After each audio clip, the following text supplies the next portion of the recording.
We go on to Dr. Mihir Trilok Kothari, K08617, free paper 65, hemitemporal transposition of split medial rectus for complete sixth nerve palsy.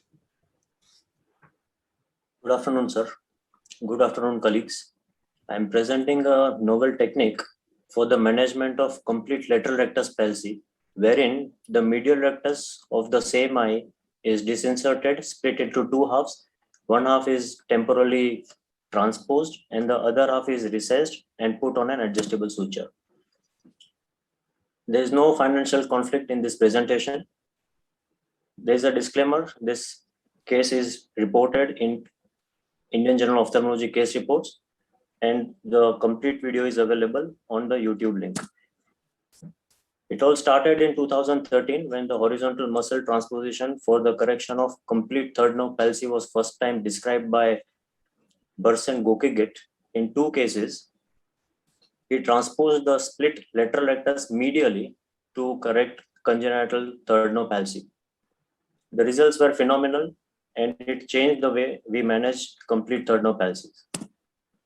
Following this, in 2020, Sai et al. Published two cases wherein medial rectus, wherein the sixth nerve was involved and the medial rectus was split into two halves, and both the halves were temporally transposed to correct the large esotropias.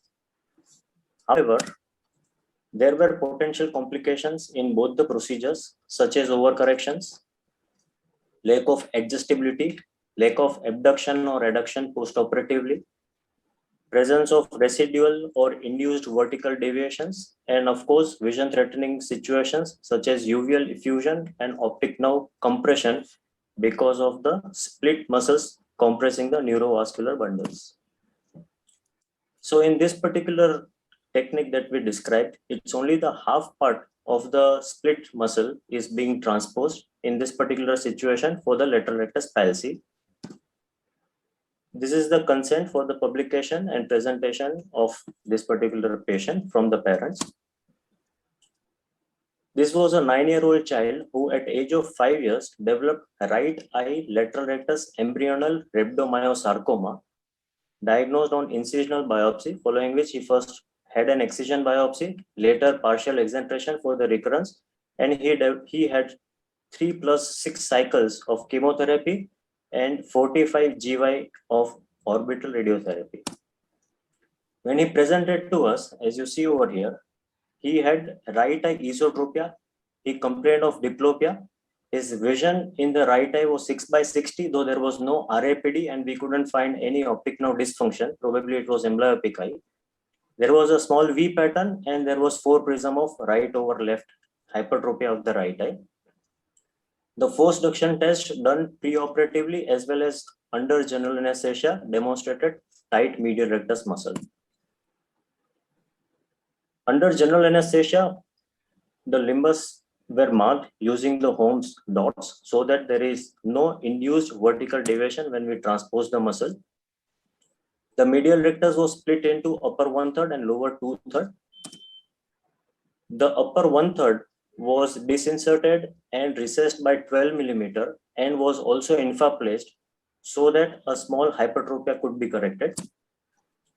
The lower 2/3 of the medial rectus split muscle was threaded through a Skippons hook under the inferior rectus and mobilized temporally and sutured 6.5 mm behind the limbus where previously lateral rectus was attached.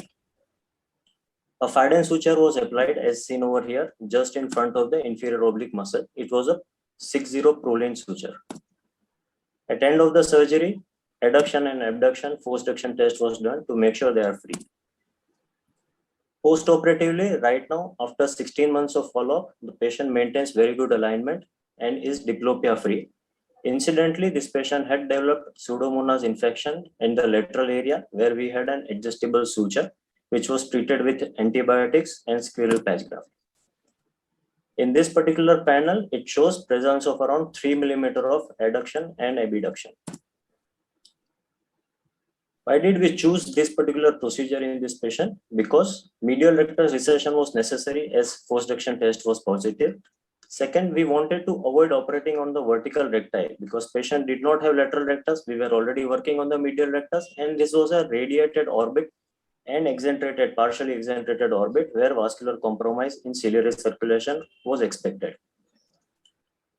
We chose to transpose the lower half because infra placement of both the horizontal portions can be done so as to correct the small hypertrophy that this particular patient suffered, as well as we had thought that transposing the muscle through the upper compartment under the superior oblique and superior rectus could be significantly more manipulative surgical intervention and more risky proposition compared to transposition of the lower part of the medial rectus muscle. The advantages we had were, number one, we could partially preserve the adduction in this patient. The untransposed portion of the medial rectus could be infra-placed in this patient, and it could be on an adjustable so as to increase or decrease adductive forces and refine the alignment post-op. And of course, because we didn't have to work on the vertical muscles, there was better preservation of the ciliary vessels.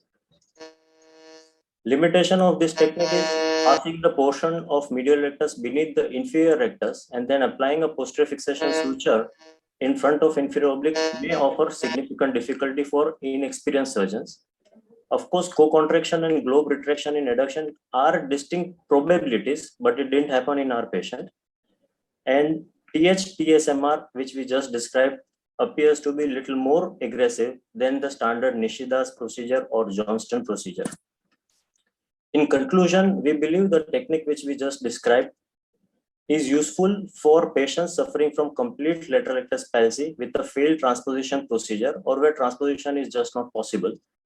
Adjustability, less surgical manipulation, better preservation of ciliary circulation, and because both the split halves are not transposed, there is less chances of neurovascular compression. Thank you. I have a small video. If the time permits, we can just go through that. That's the force test being done. This is the inferior fornix. Inferior rectus is hooked. Schepens hook is passed, and the split lower two-third is being transposed under the inferior rectus as seen over here.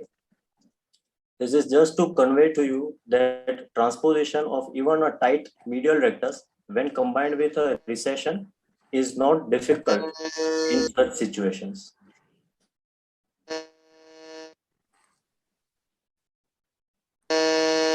The lateral rectus is medial rectus is lateralized towards the lateral rectus and 6.5 millimeter posteriorly, and adjustable suture is being passed.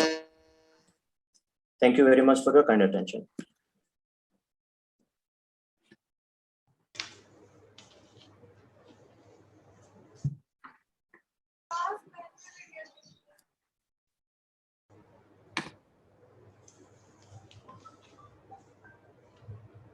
Dr. Mihir, Yes. very nice Yes, your questions, please. presentation and a very nice video. Just wanted to understand, like you mentioned, this particular patient was a post-RMS, post-RT patient. And I think when you say partial exentration, you mean probably debulking was done for the tumor because So it's a seeing eye. the patient had a lateral orbital wall removal, lateral rectus excision, and orbital fat removal. Right. So, like, you know, in these patients, we do expect a lot of fibrosis because this is post-surgery, post-RT. So, is it not going to be very difficult to kind of, you know, pull the muscle all the way across the globe and sort of, you know, suture it? And is it the effect is mainly because of this mechanical pulling, or it's the action of the muscle itself, which is keeping the eye in primary position? So it's well known that transposition procedures work by mechanical effects, not the innervational effects. I agree if the fibrosis under the conjunctiva is severe, then you may not, or you have to do significantly more amount of dissection. But then whichever transposition procedure you choose, you will have to do more amount of dissection in these patients. In this particular situation where I did the surgery, transposing the medial rectus under the under the inferior rectus was not that difficult. It was quite easy actually, because if you combine it with large recession of the medial rectus muscle simultaneously, then you are posterior enough and it is easy enough to mobilize the medial rectus towards the temporal side.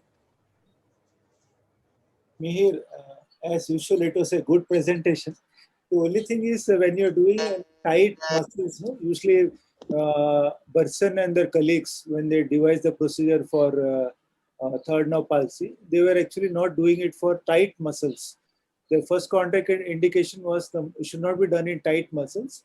The possibility of vortex vein compression and developing detachments. No? Those serious detachments are very common in those patients. And otherwise, it is a good procedure. And did you use non-absorbable suture, polyester suture, or suture which you used?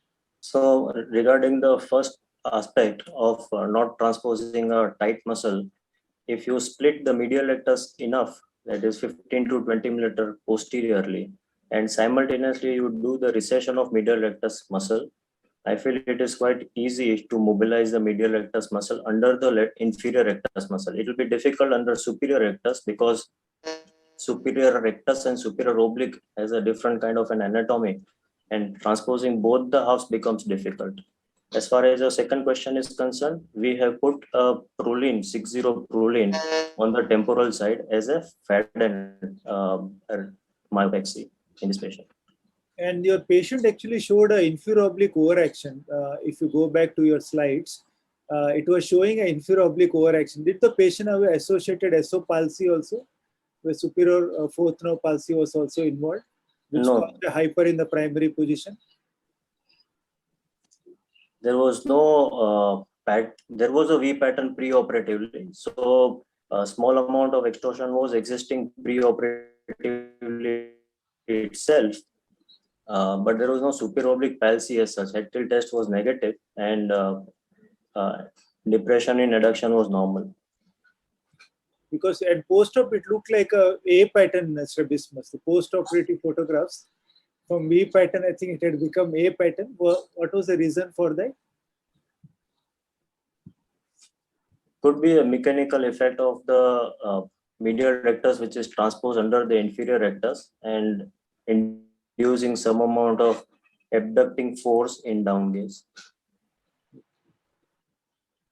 And globe retraction you didn't see, no? Because most of the time when you are transposing a medial rectus towards a lateral rectus and the medial rectus being tight, and when the patient is trying to abduct, this medial rectus also tend to contract, and lateral rectus, you said there was totally removed, the lateral rectus, including in this patient, there was no lateral rectus.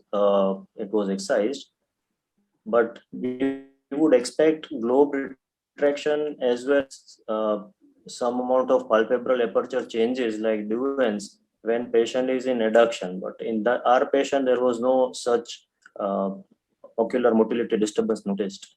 That's a distinct possibility. Oh, that's a good presentation.